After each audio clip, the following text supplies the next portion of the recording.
nalina maama wange n'agenda n'anfaako naye bwe yafa ne bamutwala neyasigala mu ddwaliro simanyi kumulongoosa baga simanyi kulongoosa mulambo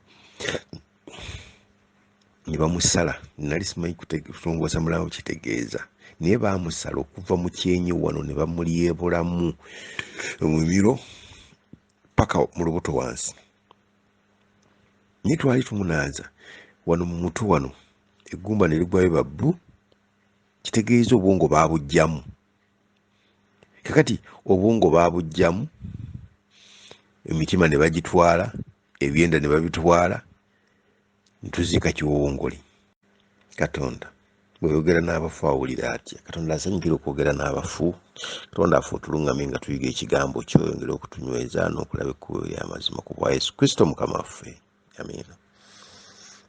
Awo omulabe sitaani bwe yali mu lusuku adeni n'alimbalimba omuntu mu kitabo kya Lubereberye essuula 3 olunnyo olwokutaano n'agamba Adamu n'agamba Kaawa kati kazi katonda yagamba ebintu byonna emiti gyonna temulya. Kaawa n'amugaa nti emiti gyonna tulya naye omuti ogw'okumanya obulungi n'obubi katonda yatugaana okugulyako adde ogukwatako. Sitaani aseka nti katonda temumumanyi alaba ebintu ebinaabayisa obulungi ebintu ebinaabongerako omutindo byabagaana tabaagaliza kalungi.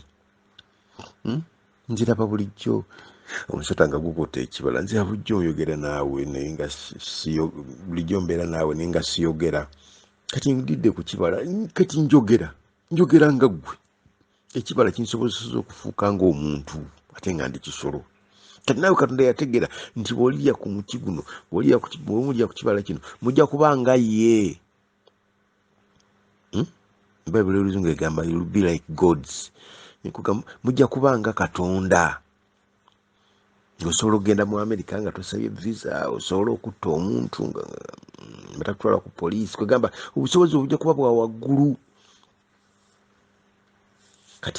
Kati sitaani ekirimbo kyekyo omuntu ng'amaze okulya ku kibala kyagenda akulaakulanya nti omuntu bw'afa abanga katonda. Omuntu bw'afa aba waggulu okusinga katonda. Naye nga bayibuli eyogera naye nga si kituufu. Omuntu bw'afa aba afudde eri yali. Mu kitabo kya Baleevi essuula 18 okuva ku lunnyo olusooka bayibuli egamba abaana ba Isirayiri n'agamba nti Mukama Katonda n'agamba Musa nti yogera n'abaana ba Isirayiri bagambe nti nze Mukama Katonda wammwe temukolanga ng'ebikolwa bibiri eby'omu nsi y'e Misiri gye mwatuulangamu newankubadde eby'omu nsi y'omu Kanani gye mbatwalamu, so temutambuliranga mu mpisa zaabwe. Munaakwatanga ebiragiro byange n'amateeka gange munaagatambulirangamu. Nze Mukama Katonda wammwe. Ekyabajja mu Misiri ebibonyoobonyo byonna bye yakuba Misiri lwa bujeemu nakukuba ki na kutambulira mu ebyo ebitali Katonda. Kati bayibuli egamba Katonda abagamba nti mmwe temutambulanga nga bali. Kiba okoze mbakuba lwa kutambulanga abo ensi gye mbatwalamu mugenda kugisaanyaawo abantu bonna mubagobemu mubatte ensi mugitwale lwakuba bo baatambulanga mu ebyo bye sibakkiririzaamu tutambuliramu. Katonda agamba nti mmwe temutambulanga abo. Mu ssuula ya 20 ey'Abaleevi olunyiriri olwa 27 Katonda ayongera bwino wano n'atugamba nti olwa 27 Katonda ayogera nti omusajja oba omukazi asamira omuzimu oba omulogo banaakubibwanga amayinja ne bafa era banaabanga beereeseeko bokka okuttibwa. Bwe batuuka mu nsi Katonda abalagira abagamba nti temukkiriza wano abasamira emizimu wadde abalogo abo mubattanga busi. Katonda takkiriza kusamira mizimu, era ekibonerezo kyali nga kikakali. Kati ekituwonya lwakuba Mukama waffe Yesu Kristo yafa ku musaalaba e Gologoosa, ne buli muntu yenna agenda mu ssawo, buli muntu yenna abuuza omuzimu yandibadde afa bufi ng'obusungu bwa Katonda bumubeerako. Naye agamba nti saagala mwonoonyi kufa, wabula ategeere ekizibu kye, ategeere obubi bwe, abwenenye abuveemu adde eri obulungi. Naye nga yenna akikola n'otambulira mu mizimu n'obuuza abalogo n'obuuza abafu, Katonda tabyagalira ddala, kubanga omufu bw'afa aba afudde, tasobola kutegeera. Naye oyo gw'obuuza taba mufu, taba muntu wo, aba setaani yennyini nnyini. Kyawukabera mu kitabo ky'amateeka, ekitabo ky'amateeka essuula 18 bw'osoma olunyiriri olw'10 va ku nnyo olw'10 olabe bwino kyagamba. Katonda akkiriza okubuuza abafu. Enkolagana yaffe n'abafu Katonda emusanyusa. Agamba nti wabangawo omuntu yenna mmwe awangayo mutabani we oba muwala we okwokebwanga mu muliro nga ssaddaaka, newankubadde akola eby'obufumu, newankubadde alaguza ebire, newankubadde abalogo, newankubadde omuganga, newankubadde omusawo, newankubadde asamira omuzimu. Tuli ku byokuyiga ebikwata ku bafu. Okusamira omuzimu Katonda takikkiririza ddala. Aga nti gwakkiriza Katonda, abantu bano tebalabikanga gy'oli. Newankubadde alabuze asamira emizimu, newankubadde emmandwa, newankubadde asamira emmandwa, newankubadde abuuza abafu, Katonda takkiririza ddala, tayagalira ddala muntu amukkiriza kubeera ng'alina enkolagana n'abafu. Ate mpita jjajja gundi, ate mubuuze, ate olugendo lw'engendako, ate omwana wange ali. Tobuuza bafu. Katonda eyatonda eggulu n'ensi akigaanye okujjawo nga tomwagala bwagazi. Bayibuli egamba nti kubanga akola ebyo wamuziza eri Mukama. Nti omuntu yenna akola ebyo abuuza bafu wamuziza eri ani? Eri Mukama. Nti era olw'emizizo egyo Mukama Katonda wammwe kyava abagoba mu nsi gye mugendamu. Agamba nti ababuuza abafu bamuziza eri ani? Eri Mukama. N'olwekyo Sitaani ayagala nnyo atukozesa ebintu tubeere bamuziza eri Mukama, ye atukoleko byonna by'ayagala nga tetulina buyambi bwonna, kubanga Katonda twamwesamba. Nga kyova olaba abagendayo babonaabona nnyo, ababuuza abafu babonaabona nnyo. Omu yagendayo ng'ayagala bbaawe amwagala ennyo, amufu yajja ku mutwe n'amugamba nti oyagala bbaawe akwagala ennyo, genda oddire kabbi akaggalanda okakaze oteeke mu binyeebwa alye. Kwegamba bwe tugendera Setaani, bwe tugenda eri abafu batuwa amagezi amafu, n'akuliisa ebicaafu olowooza nti lyeddagala. Mu kitabo ky'Abaleevi essuula 19, Baleevi 19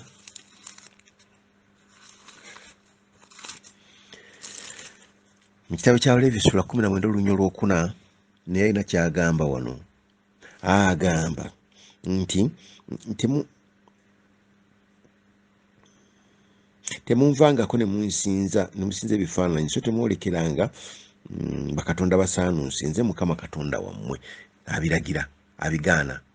Olwa 28 n'agamba nti temwonoonanga bawala bammwe nga mubawaayo eri obwenzi. Olwa 31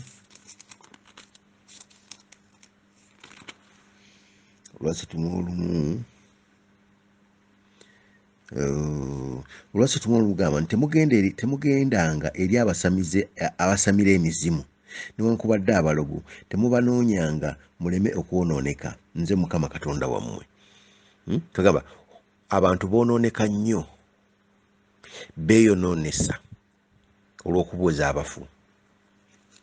Omufu ayinza n'okugamba nti taata we yakuloga, walogo bagamba nti omwana we yakuloga, kwegamba basiga bukyayi. Naye Bayibuli etugambye tetubuuzanga bafu newankubadde abalogo, tetweyonoonyesa n'abo nga batusigamu empisa embi. Waliwo omwe yagendayo neyeebuuza ne bamugamba nti olina ebisiraani bingi nnyo.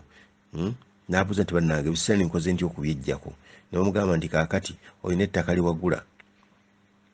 liwagula yalikuleetera obuzibu, genda olitunde, ojja kufuna emirembe. Bo bennyini ate ne bamufunira abigula. Ne bamufunira aligula ne bamugamba nti kaakati genda, ne bamuwa sente ze bamuwako, ne bamugamba nti sente zo tozikwatako, jangu wano tuzirongoosa.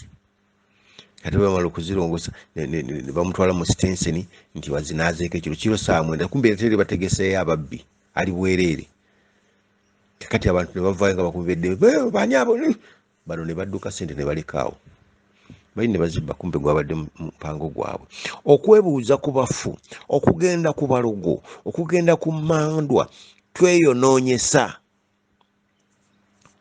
Katonda agambye nti tetugenda yeeyo kubanga ffe tubuuzaani Katonda waffe.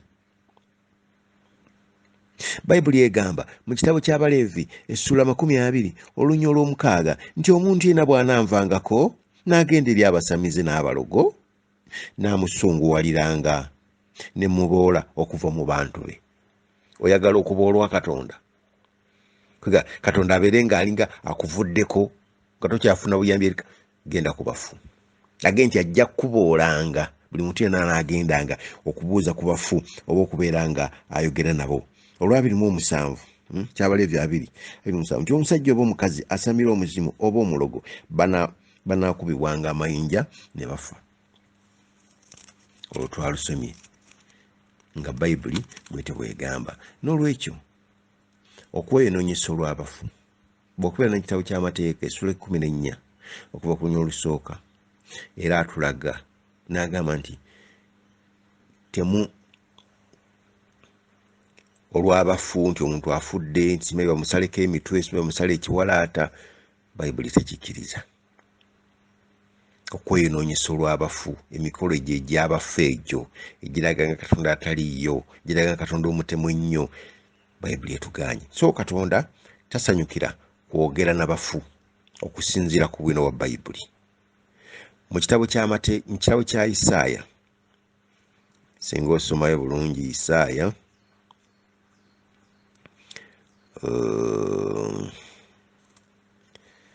kitabo kya Isaaya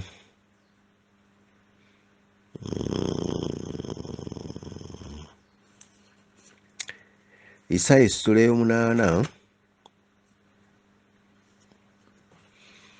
Isaaya essula 8 olunya olw'19 lugamba nti abantu bwe babagambanga nti mubuuze abo abaliko emizimu n'abalaguzi abakaaba ng'ennyonyi era abajjobojja, eggwanga terikigwanira kubuuza Katonda waabwe ensonga z'abafu, ate bazibuuza balamu. Bayibuli ebuuza omuntu yafa ng'obulamu akyabwagala, naga nti banne muleetereyo kagundi ku kakerenda ndabike nga nterera muntu aleko mu ddwaliro, biganya afudde, ate gwasigaddewo ng'okyali mulamu, ate obuuza mufu. Obuuza otyo omufu atakyategeera nga ne bwogenda mu ntaana ye amagumba yenna avunze. Era wali baganda bange nga tebategeeranga Katonda. Nti kakati maama yandoosezza, kakati ne mbagamba naye bannange, lwaki mulinga abaana abato? Maama yafa, nze kennyini ne mmulaba. Twali tumunaaza wano mu ddiiro, eggumba ne liggwamu eryo mu mutwe. Yafa ne tumuzika nga talina na buwongo, baamugyamu n'obwongo, n'ebyenda temuli, omutima temuli. Kakati omuntu gwe bajjamu n'obwongo yafa n'okuvunda avunze, mugamba omutenda teyazze n'andoosa. Ate tubuuze maama, obuuza otyo omuntu omufu ataliiwo nga n'obwongo baabumugyamu. So kigambo kya bwerabize. Ne Bayibuli etubuuza nti ebigambo by'abalamu tubibuuza otya omufu? Lwaki tetubuuza Katonda waffe? Bayibuli egamba nti eggwanga teritugwanira kubuuza Katonda waalyo. Bw'okebera eri mu kitabo ky'amateeka essuula 18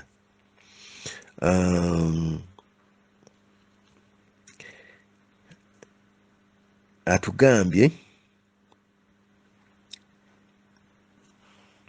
olw'15 bwe tuva ku lw'14 agamba nti kubanga amawanga gano ge mugenda okugoba mu nsi gye mugendamu beebuuza ku abo abalaguza ebire n'abafumu, naye mmwe Mukama Katonda wammwe abagaanye okukolanga bwe mutyo. Olw'15 ti Mukama Katonda wammwe alibayimisiza nnabbi ava mu baganda bammwe nga nze oyo gwe muwuliranga. Nnabbi afaanana ngaani? Nga Musa yayogera ku Mukama waffe Yesu Kristo gwagamba Katonda okutuyimisiza. Naga nti gwe tuba twebuuzaako, beera mu nnyumba yo ofukamire ng'entya Yesu nkoze ntya? Katonda amutukwasizza mu kifo ky'okubuuza abafu abatategeera. Sitaani ajja atuddemu atuwe eddagala ekkyamu oba ebintu ebibi, n'omululuuza gwe wandinywedde ng'oli waka, n'owona omusujja. Bw'obuuza Sitaani, bw'obuuza omufu akugaa nti gunywere mu siteeseni ng'oli bwereere, nga wonna weeyambudde, olaba omufu bw'akufuula omusezi nga titwali kyojja kufuna munnyo. Sitaani okugendera Sitaani atufuula ebyerolerwa, atufuula ebyeneene, ffenna tubeera nga abatali mu magezi. Naye bwe tubeera eri Katonda waffe, nituba nga tubuuza Katonda waffe, tasiga mpalana ate atufuula ab'ekitiibwa, tetuddayo kubuuza bafu. Bayibuli ekigaanye. Mukama atugambye nti omufu bw'afa abaakoze ata aba afiiridde ddala. Sitaani aleme kutufuula byeneena. Mukama abawo omukisa. Katonda tukwebaza kubanga